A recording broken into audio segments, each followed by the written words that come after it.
영화 이야기하는 척하는 영화 팟캐스트 양기자의 진호만 진행하는 본격 기획장 방송 양기자 시네마틱 유니버스 YCU 107화이고요. 2023 상반기 그레이트 3 두 번째 작품입니다. 3월에 개봉을 했고요. 지금 디즈니 플러스를 통해서 보실 수 있는 이니셜인의 벤시입니다. 어떤 작품인가요? 네, 마틴 맥도나 감독의 영화 이니셜인의 벤시는 예고 없이 찾아온 절친한 친구의 절교 선언으로 인해 이유를 알고 싶어하는 남자와 지루한 관계를 끝내고 싶은 남자의 이야기를 다룬 영화입니다. 이니셜인의 벤시에서 갈등을 빚는 두 인물 파오릭과 콜룸은 킬러들의 도시에 이어 배우 콜린 파렐과 브렌단 글리슨이 다시 만나 여론을 펼칩니다. 이번 영화에서도 마틴 맥도나 감독은 전작에 이어서 긴장과 유머를 적절히 엮어서 인간관계에 대한 내밀한 통찰을 보여주고 있습니다. 네, 평론가님 어떻게 보셨습니까? 보통 인생은 가까이서 보면 비극이고 멀리서 보면 희극이라 그랬잖아요. 그렇죠. 가까이서 보면 그 최근에 일어났던 러시아 우크라이나 내전이라든가 약간 좌우파 간의 명분 없는 싸움 이런 것들을 은유하는 작품이지만 멀리서 보면 스폰지밥이 되는 스폰지밥이요? 네 스폰지밥이 되는 이상한 작품이었습니다. 역시 이 감독은 말맛을 찰지게 쓰는구나 하면서 약간 보는 내내 감탄했는데 약간 원래 극작가였다가 다시 영화 감독이 이렇게 전직을 해가지고 하는 거잖아요. 그래서 약간 찍을수록 실력이 진짜 많이 는다라는 생각을 했었던 것 같아요. 네. 아영님 어떻게 보셨나요? 저도 공감하는 게 킬러들의 도시에서는 대사가 좋긴 한데 문어체가 많고 약간 명언이 되게 많아요. 근데 이 영화 이제 이니셜인 에벤스는 그런 게 조금 줄긴 한데 좀 더 영화적으로 변했다라는 느낌을 받았고 이제 시점 설정을 잘해가지고 이게 사실 파오릭이 아니라 콜룸의 시점으로 영화를 전개했으면 내용이 지금이랑 완전히 달랐을 것이고 이런 관객이 왜 콜룸이 절교하려 하는지 이유를 알고 콜룸의 시점으로 받지 않았을까. 그래서 그런 점에서 이런 미스테리를 형성하고 궁금증을 계속 불러일으키는 점에서 파오릭의 시점으로 전개하는 게 되게 좋았다라고 생각했어요. 저는 보면서 그때 다른 평론가 선생님이랑 같이 이제 얘기 나누다가 약간 그런 것 같아요. 그 사람이 싫어서 절교를 한 게 아닌데 절교를 한 게 아닌데 그 있어요. 사람들이 이게 딱 그 이 양반도 INFP 아니야 이거? 다른 생각이 살짝 드는데 이 양반도 INFP 같긴 한데 그게 있어요. 이 어떤 사람이 좀 싫어서 멀어진 건 아닌데 약간 부담감이 느낄 때 이거를 말을 못하고 INFP는 아니다. INFP는 아예 말을 못해요. 인프제. 네. INFP는 아예 말을 못해서 그거를 이제 그냥 도망치거든요. 도망치거나 어딘가 이제 후퇴를 하거나 아니면은 두 사람이 이제 어쩌다 마주칠 때가 있으면은 어딘가 피하고 막 그러는데 아무튼 그런 모습들이 이제 두 사람이 계속 이제 멀어지고 있다가 그런 모습이 또 이제 다시 한번 좀 이따 말씀드릴 그런 아일랜드의 그런 역사랑 이런 걸 통해서 흩뿌려지는 그런 작품이었던 것 같아요. 정말 저 마틴 맥도나 감독은 이 감독님 작품은 다 4.5네요. 별 4개 반이네. 재밌어요. 맞아. 네, 저도요. 너무 좋았고 이게 아카데미 각본상 못 받은 게 다시 한번 정말 아무리 생각해도 AO로 좋아하겠지만 그러니까 AO를 너무 좋은 작품인 건 알겠는데 띄워줬어요. 너무 그러니까 다 7관왕 정도까지는 아니라니까. 맞아요. 이거는 줬어야지 이거는. 감독상과 갑봉상만 뺏었으면 됐는데. 그건 빼도 솔직히 작품상 주면 다들 이해하니까. 그럼요. 감독상 혹은 각본상 받았어야 됐어요. 아니 그러니까 감독상은 이제 저기 스필버거 감독님 서로 이제 양분해서 좀 이제 그렇게 좀 나눠 가지면은 서로 좀 서로 좀 서로 축하해. 주고 약간 원래 시상식이라는 게 어느 하나가 엄청나게 뛰어난 작품이면 솔직히 이해돼. 어느 하나가 예를 들면 뭐 타이타닉이라든지 뭐 반지의 제왕 왕의 기한 같이 어느 하나가 그냥 특출나게 좋아버리면은 그렇게 몰아줄 수는 있긴 한데 이거는 그 정도는 올해 같은 경우는 조금 나눠줘도 서로 축하해주면서 유쾌하게 넘어갈 수 있지 않을까 싶은데 한 5개 부분까지 이해할 수 있을 것 같아요. 너무 이러니까 반발이 일어난 것 같아. 이번 시상식에 대해서 좋았긴 하지만 이건 좀 너무하지 않냐 얘기가 나왔던 그런 시상식인 것 같은데 아무튼간에 이제 이야기를 해 보면은 어떻게 이제 요거를 어떻게 얘기를 하는 게 좋을지 모르는데 먼저 잠깐 감독에 대해서 우리 한번 얘기를 한번 해볼게요. 마틴 맥도나 감독에 대해서 먼저 얘기를 하자면은 이 감독님이 일단은 처음에 시작한 거 아까 전에 말씀드린 것처럼 극작가였고 처음 데뷔작이 킬러들의 도시였어요. 네. 이거 근데 우리나라에서는 킬러들의 도시가 아니고 원제가 이제 불의해죠. 근데 우리나라에서는 아마 제 생각에 킬러들의 수다가 큰 영향을 미쳤을 것 같아요. 네. 장진경 왜냐면 킬러들의 수다도 블랙 코미디니까 네. 이것도 블랙 코미디거든요. 어찌 보면은 그쵸.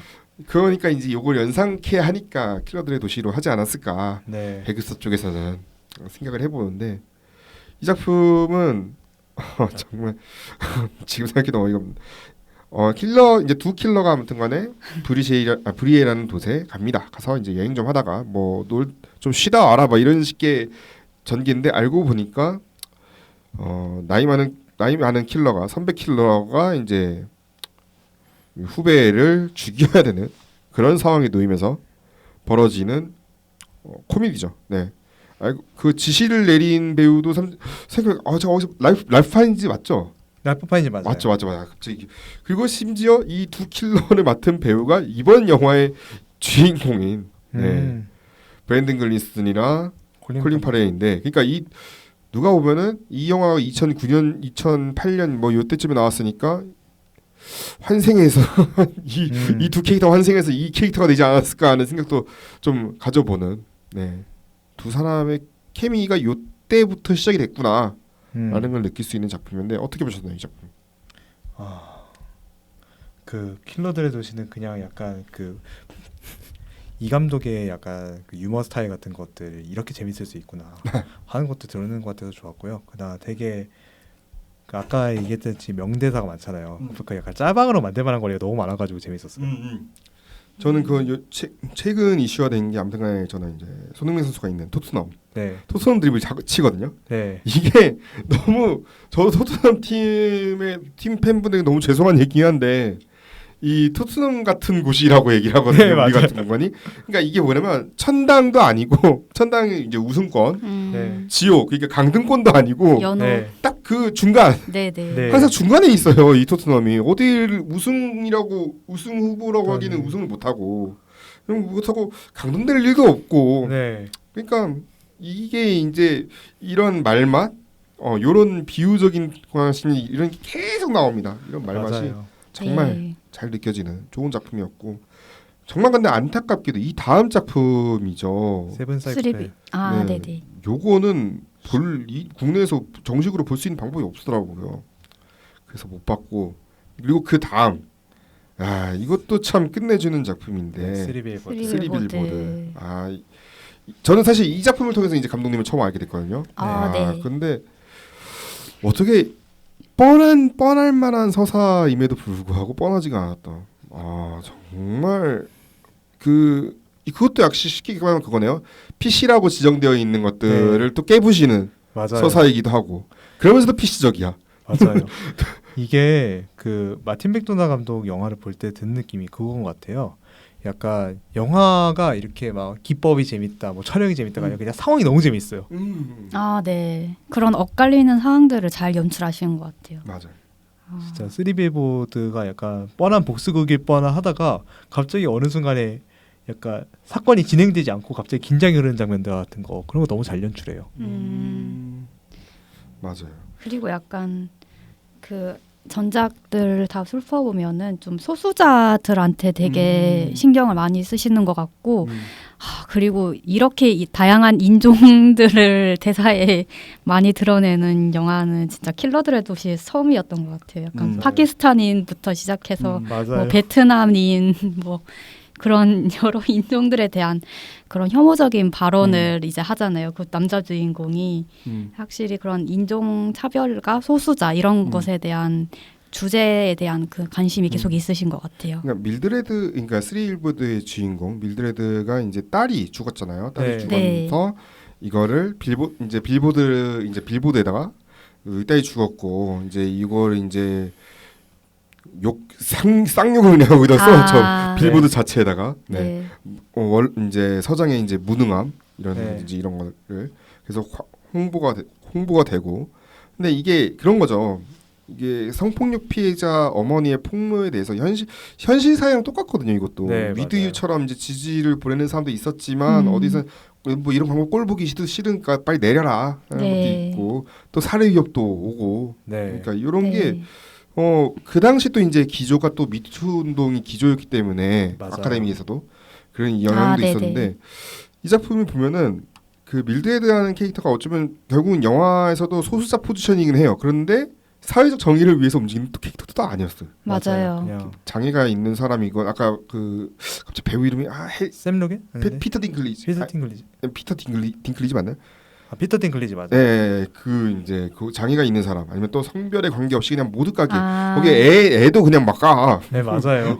모두 그러니까 여성 혐오 범죄에 대한 경종을 울린다 이거 아니고 그냥 딸 살해범 찾는 게 먼저예요. 네. 맞아요. 그런 게 먼저였고. 그리고 완전하게 소수자 포지션으로 보여주지는 않는 게 그 서장이 췌장암을 앓고 이제 곧 죽을 상황이 있잖아요. 이제 네. 그런 것 때문에 더 약간 긴장 관계를 만들어내는 것 같아요. 샘 노길이 연기한 이제 나무 조연상 받았죠. 이게 딕슨 이 캐릭터도 정말 극적인 변화를 보여주는 캐릭터거든요. 아, 맞아요. 네. 원래는 정말 인종차별주의, 성별차별주의, 완전 차별주의 끝판왕인데 네. 근데 신체랑 정신적 폭력 다 주고요. 근데 이제 부상 이후에 밀드레드랑 연대를 해가지고 이게 물론 자기적이라는 의견도 있긴 있었습니다만 아. 그래도 롤 모델이 보내준 그러니까 월러비 서장이 계속해서 진심 어린 충원을 해서 충분히 변화할 수 있다는 생각을 줬어요.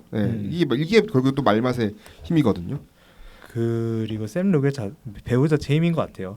약간 이 배우가 어딘가 맛이 간 듯한 표정 같은 거를 계속 짓는데 약간 그 바이스라든가 이런 다른 작품들에서도 계속 뭔가 맛이 가 있어가지고 약간 처음 봤을 때는 약간 미국 아저씨 느낌인데 약간 키 포인트를 이렇게 잘 잡고 연기하는 그런 배우여가지고 맞아요. 그 샘 약간 마틴 맥도나 감독이 배우들 되게 섬세하게 잘 쓰는 것도 맞아요. 네. 이야기해야 될 것 같아요. 그래서 이제 이번 작품으로 넘어가면은 그러니까 시놉시스를 기본적으로 얘기하면 뭐 간단하게 얘기하면 다음과 같습니다.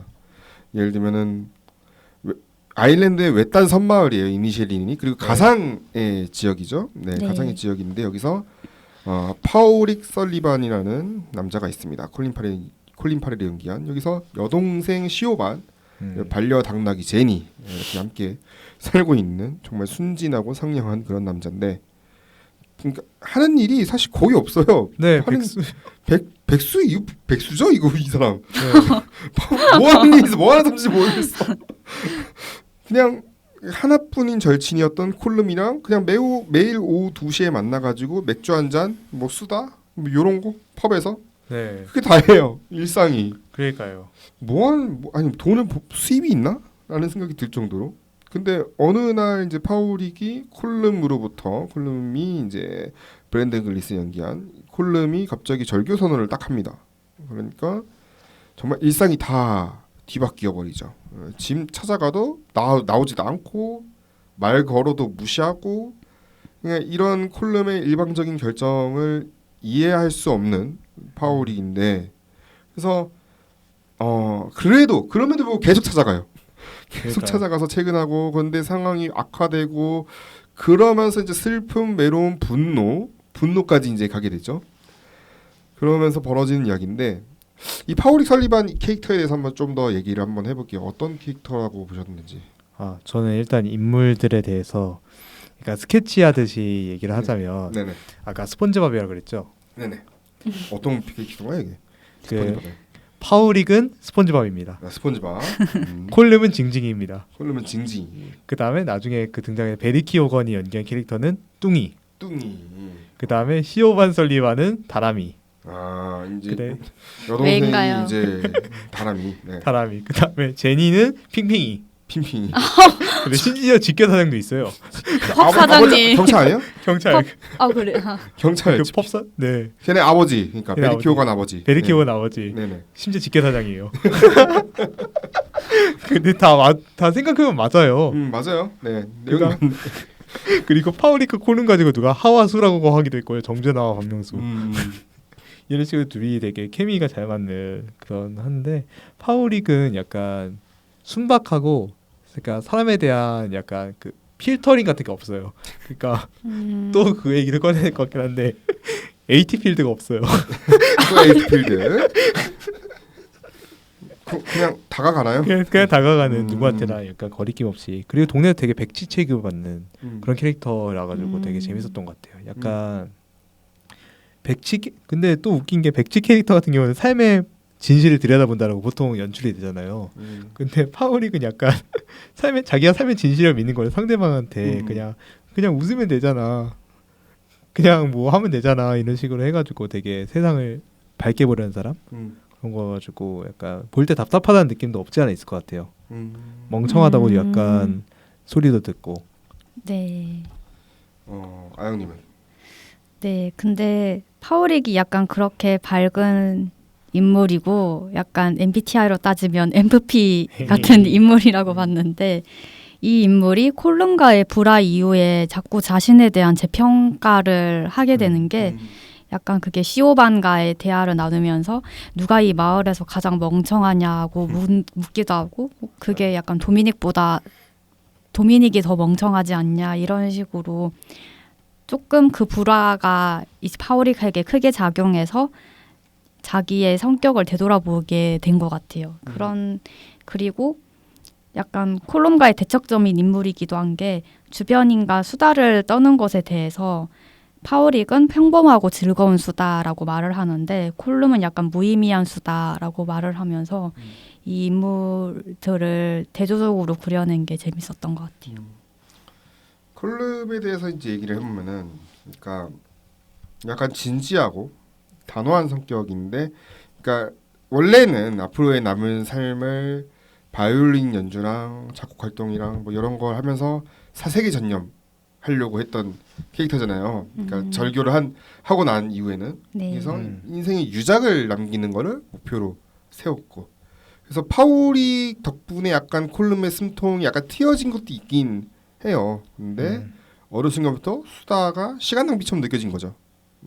그래서 예술을 인생의 가장 중요한 우선순위로 뒀는데 여기서 이제 극단적인 결정을 합니다. 그리고 이거는 이제 섬 전체, 이 섬이라는 게 사실은 항상 이제 폐쇄적인 이미지, 네, 폐쇄적인 이미지. 그러니까 모든 사람들이 다 뭔 일을 하는지는 다 알아. 네. 다 아는, 그쵸. 그러니까 동네 사람들이 뭘 하고 뭐 하는지는 다 아는데 그만큼 이제 이 섬을 정말 동요하게 만드는 인물이었습니다.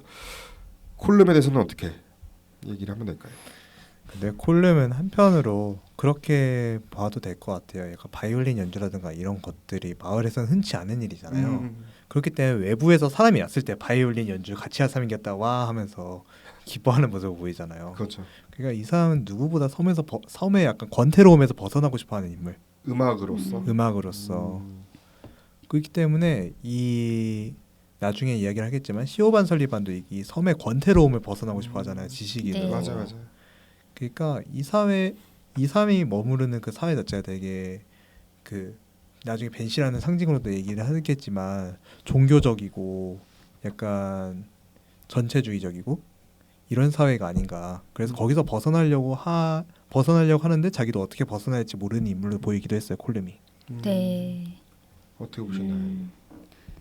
콜룸은 약간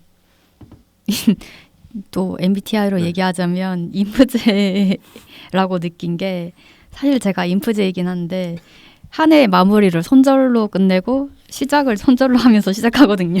관계 정리를 위해서. 근데 약간 콜룸의 그런 단호한 면이 이거 인프제다 생각하면서 왔고, 그리고 약간 또 이제 그 수다에 대한 생각이 콜룸이랑 파워릭이 대조적으로 보여준 것처럼 콜룸은 이제 예술로 자기가 역사에 이름을 남기고 싶어 하는데 그거에 대척점으로 파워릭은 다정함을 얘기하면서 이름을 남기지 않아도 자기는 자기의 다정했던 엄마를 기억한다 이렇게 말했던 것, 그런 둘의 대조적인 게 재밌었던 것 같아요.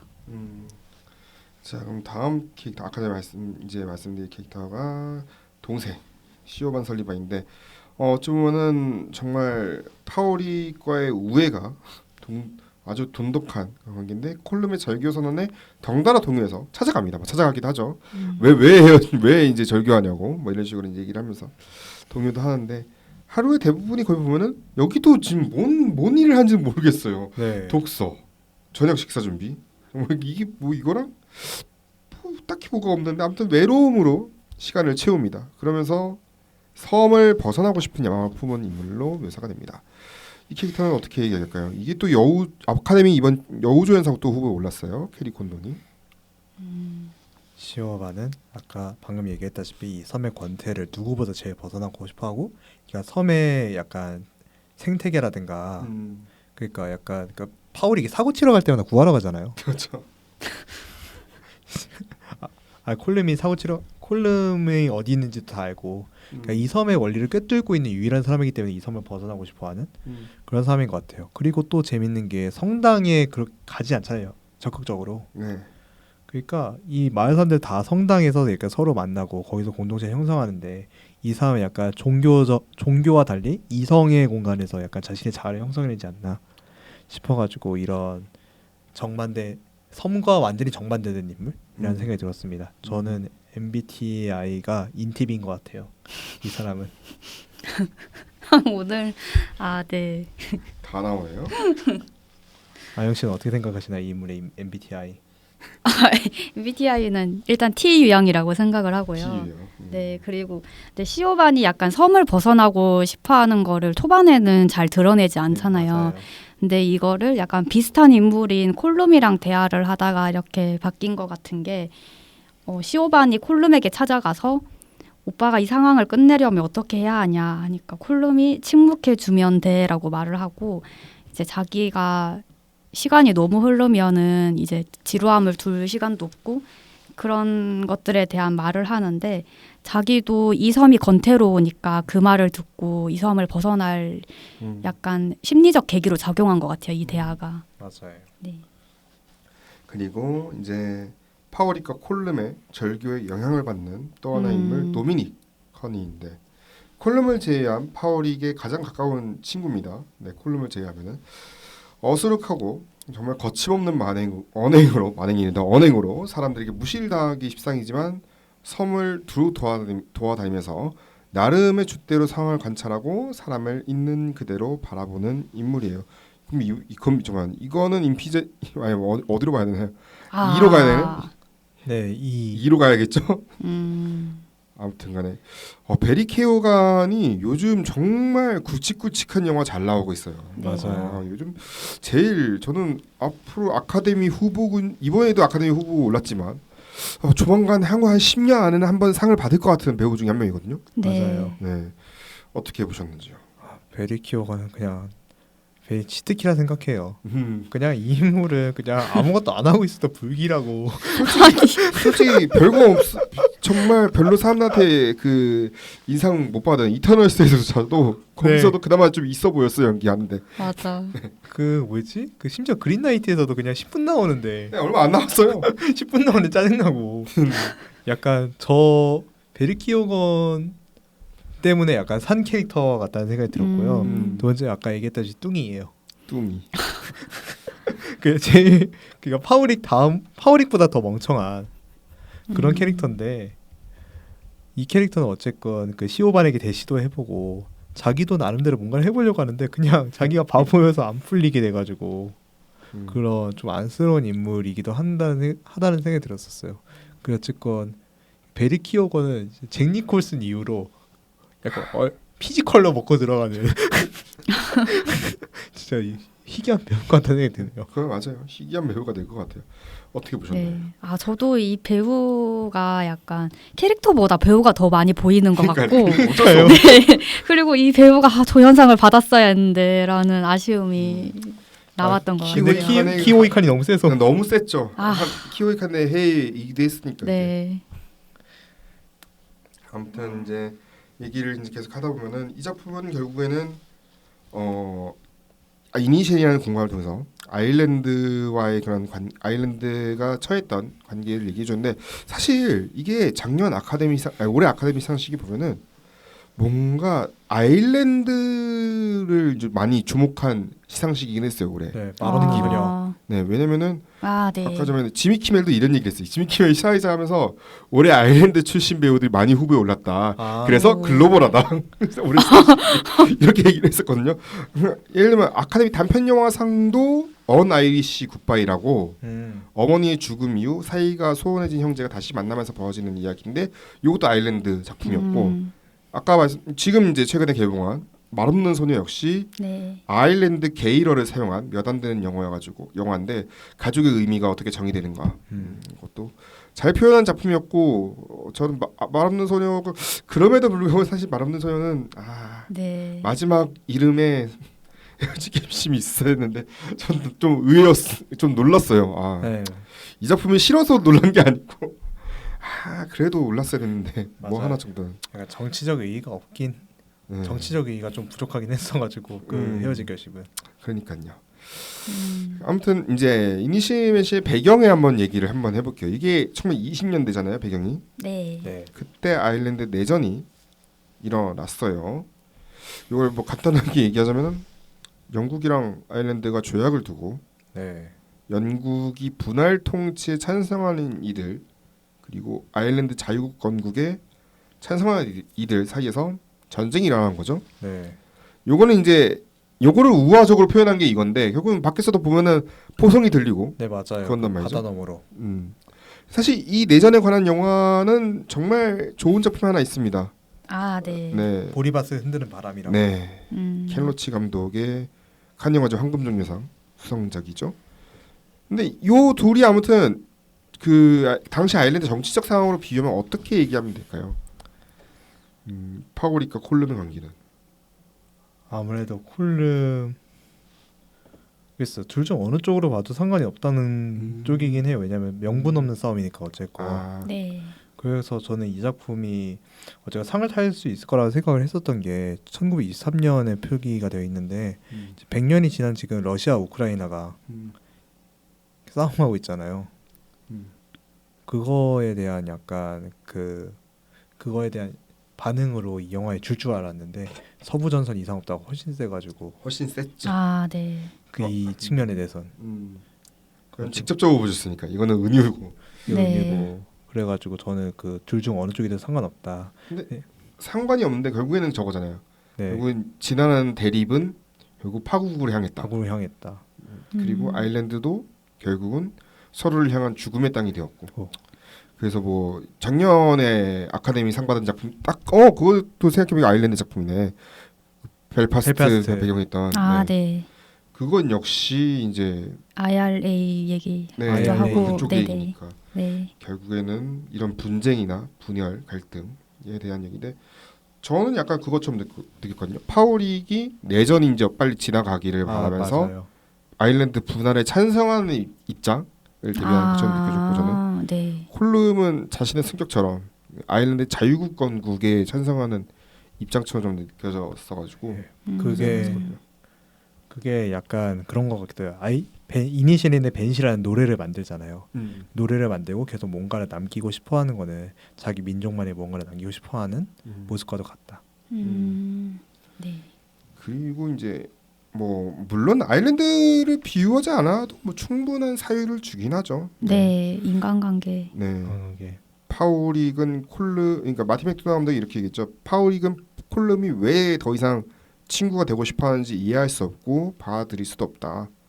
우리가 연인에게 일방적으로 벌어졌을 때 느끼는 감정이랑 비슷한 건데 만약에 이제 그런 상황이라면 나를 좋아하기는 한 거냐 아니면 뭐 나 혼자 우리가 사랑하는 사이라고 착각한 거냐라는 생각이 드는데 관객이 이제 둘 중 어느 한쪽을 자신과 동일시해 하는지 보는 것도 흥미롭다라고 얘기를 했어요. 그러니까 먼저 절교를 선언한 콜름의 단호함이 이해될지 네. 아니면 마음의 상처를 받은 다정한 파우릭에 좀 더 공감이 될지 어느 쪽이셨나요? 이걸 역질문하고 역질문해 원래 제가 던지려고 했는데 잠깐 들어볼게. 저 먼저 얘기를 하자면은 저는 네.